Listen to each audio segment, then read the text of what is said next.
Before we start the video, I just want to quickly say that this video is not a review. Instead, it's going to be a bit of a rant video. Also, there are two different recording segments. The one that you're about to see was when I got this figure with the intention of it being a review, but instead it ended up falling through. But I'm keeping some of the recordings that I have done because it contains parts that I'm about to talk about in this new segment.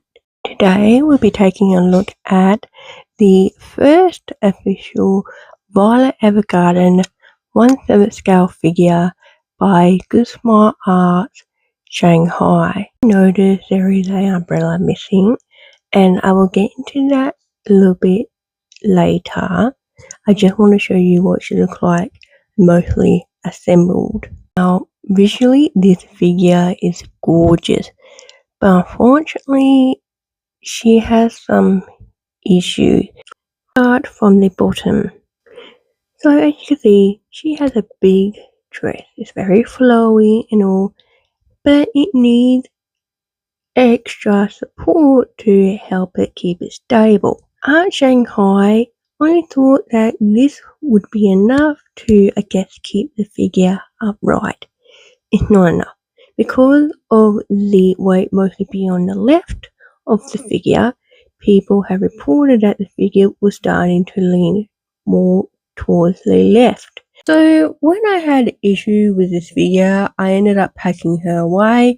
And one thing that I noticed, which did cause a bit of concern, was how flexible her leg was. What I mean, when I was trying to remove her from the base, it felt a little bit too flexible. It did not feel sturdy as much as I like, especially considering it is the leg that is supporting the whole figure, which no doubt explains the reason of the whole leaning thing. Now, there is a lot of unanswered questions which we may never know about the decision that Shanghai has made. One thing for sure is, how did this not cross their mind? What made them think that having one leg supporting a heavy dress be a good idea with zero extra support? Because the one support holding up the other leg isn't gonna do much to keep the figure stable. Also doesn't help how weak the main leg feels.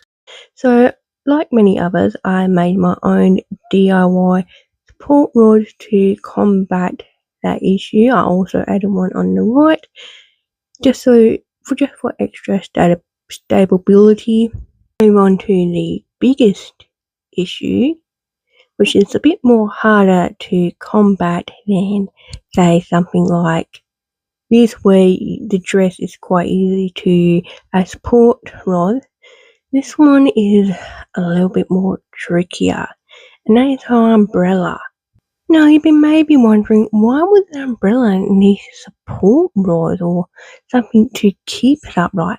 The answer today is, it shouldn't. But yet, here we are. Well, it's more to try to get the weight off of the wrist as much as possible. Because when she came out, not even 2 weeks, people reported the wrist being broken because of how heavy the umbrella is. Why Shanghai made the umbrella heavy again is another thing we will never know. Basically, no reason why it was heavy in the first place. Considering how small and dainty Violet hands are, it's not rocket science that is not going to be able to hold the weight of the umbrella. Like what Wee said on my figure collection, it's 2026 and PVC company still can't figure out how to properly support their figures. So it's not like Art Shanghai is new or anything. They have been making figures for around 8 years. And they have almost 1,000 figures, so they should have plenty of experience under their belt to how to make a figure. A character who has very small and dainty hands, which only takes 2 weeks for it to cause stress to snap off the hand. Why Art Shanghai didn't use their lighter material or add stilts into her arms to, help with the weight, no one will know because Art Shanghai still have not made any kind of apology or acknowledgement of this issue. It's a shame because visually this figure is gorgeous, but the amount of extra money you have to spend to keep this figure intact is ridiculous. Many people to wonder how on earth did the prototype not have any of these issues with the figure leaning and also the umbrella causing the wrist to snap off. So this is just my theory. I don't know anything about the production of figure making or anything.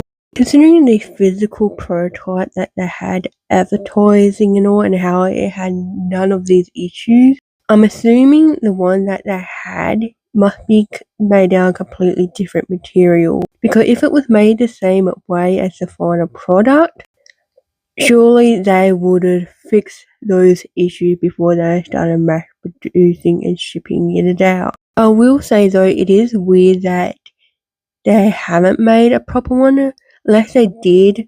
But again, I have no idea how the production works. This is the only kind of thing that I can think of that would explain the difference. When I first got the figure last week, this was my first attempt at trying to make something to hold the umbrella. In the end, I ended up scrapping it because I didn't like how it was, and also I just didn't feel like it was going to be able to stay up long term. And in the same day, I ended up packing her away and went back to the drawing board. You'd be surprised how a lot of physical stores like craft stores and workshop stores do not seem to sell a lot of support rods for scale figures or figures in general. However, I did manage to find one figure stand.